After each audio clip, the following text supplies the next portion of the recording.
The power of walking alone. There comes a moment in almost everyone's life when the path ahead becomes lonely. Friends stop calling. Relationships end. The people you thought would always be there slowly disappear. At first, it feels like you've lost everything. But what if that lonely road isn't a punishment? What if it's an invitation? An invitation to finally meet yourself. Many of us spend years surrounded by people, yet we barely know who we are. We become so busy trying to make everyone else happy that we forget to ask ourselves one simple question. What do I actually want?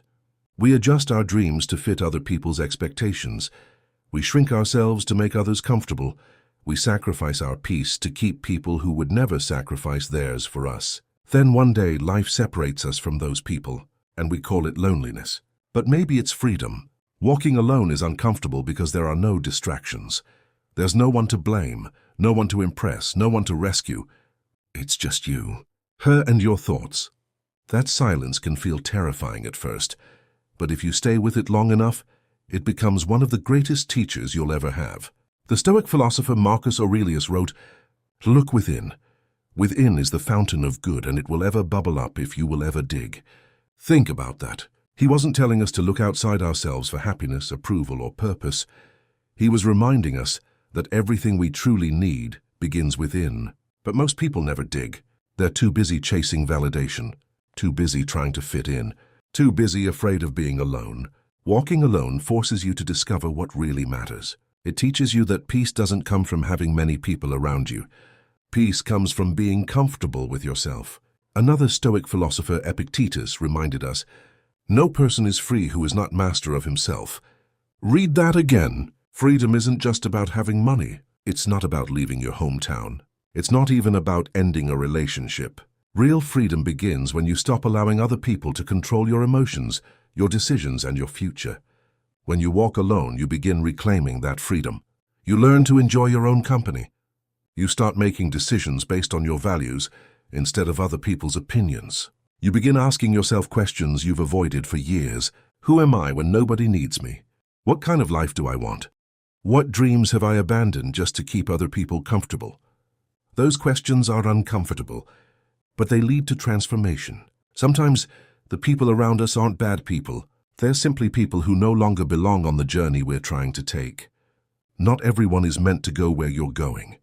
Some people only know the old version of you, the version that always said yes, the version that overgave, the version that was afraid to disappoint anyone, the version that abandoned yourself just to keep everyone else happy. But growth changes people, and not everyone celebrates your growth.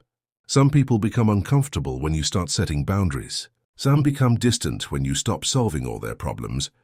Some criticize you when you begin choosing yourself. That's because your healing exposes what benefited them before. Walking alone often means leaving behind relationships that keep you small. It's painful, but staying where you're constantly shrinking is even more painful. The Stoics believed we should focus only on what is within our control. We cannot control whether people support us. We cannot control whether they understand our decisions. We cannot control who walks away, but we can control whether we continue abandoning ourselves just to keep them around. And that's a powerful realization. Walking alone also teaches resilience. When there's nobody to rescue you, you become resourceful. When nobody applauds your progress, you learn discipline. When nobody believes in your dream, you become your own source of motivation. That quiet season builds a stronger version of you. A version that doesn't need constant validation. A version that knows who they are. Think about a seed. Before it becomes a tree, it spends a long time buried underground. No applause, no audience, no recognition. Yet that's where the growth begins. Your season of walking alone may feel like being buried, but perhaps you're not being buried. Perhaps you're being planted. One day, people will admire the strength they see in you. They'll wonder how you became so confident, so peaceful, so focused. They won't see the lonely walks, the tears, the difficult choices, the nights you had to choose yourself over familiarity.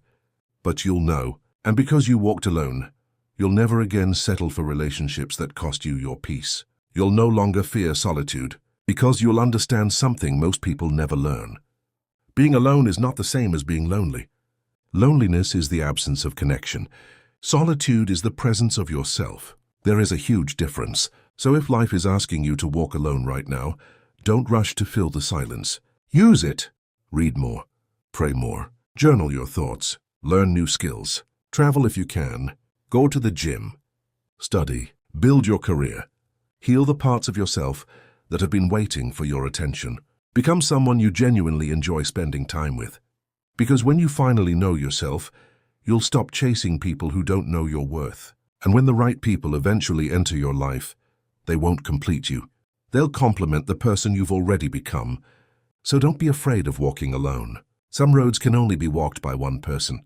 Some lessons can only be learned in silence. Some versions of you can only be discovered when everyone else has left. Walk with courage, walk with purpose, and trust that every step you take toward yourself is a step toward the life you were meant to live.